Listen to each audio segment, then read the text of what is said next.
যুক্তরাষ্ট্র ও ইসরায়েলকে প্রতিরোধে একযোগে অবস্থান নেওয়ার আহ্বান উত্তর কোরিয়ার।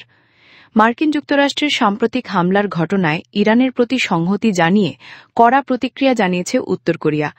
দেশটির পররাষ্ট্র মন্ত্রণালয়ের একজন মুখপাত্র জানিয়েছেন, ইরানের ভূখণ্ডে মার্কিন হামলা শুধু একটি সার্বভৌম রাষ্ট্রের ওপর সরাসরি আক্রমণই নয়, বরং এটি জাতিসংঘ সনদের সরাসরি লঙ্ঘন। তিনি বলেন, এই হামলা ইরানের আঞ্চলিক অখণ্ডতা এবং জাতীয় নিরাপত্তার বিরুদ্ধে একটি সহিংস পদক্ষেপ, যা আন্তর্জাতিক আইনের মারাত্মক লঙ্ঘন। মুখপাত্র আরও বলেন, মধ্যপ্রাচ্যে চলমান উত্তেজনার জন্য মূলত ইসরায়েলের যুদ্ধনীতি এবং দখলদারত্বমূলক আচরণই দায়ী। তার ভাষ্য অনুযায়ী পশ্চিমা দেশগুলোর পক্ষপাতমূলক স্বীকৃতি ও নীরব সমর্থনেই ইসরায়েল এই সব কর্মকাণ্ডে উৎসাহিত হচ্ছে। উত্তর কোরিয়া মনে করে, যুক্তরাষ্ট্র ও ইসরায়েলের এই সংঘর্ষমুখী ও উস্কানিমূলক কর্মকাণ্ডের বিরুদ্ধে আন্তর্জাতিক সম্প্রদায়ের ঐক্যবদ্ধ প্রতিরোধ জরুরি।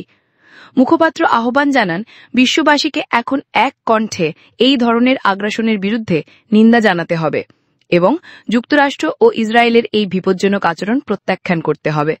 প্রসঙ্গত, ইরান ও উত্তর কোরিয়ার মধ্যে দীর্ঘদিন ধরেই উষ্ণ কূটনৈতিক সম্পর্ক বিদ্যমান। এমনকি সামরিক প্রযুক্তি উন্নয়নের ক্ষেত্রেও এই দুই দেশের মধ্যে সহযোগিতার সন্দেহ রয়েছে বলে আন্তর্জাতিক মহলের ধারণা।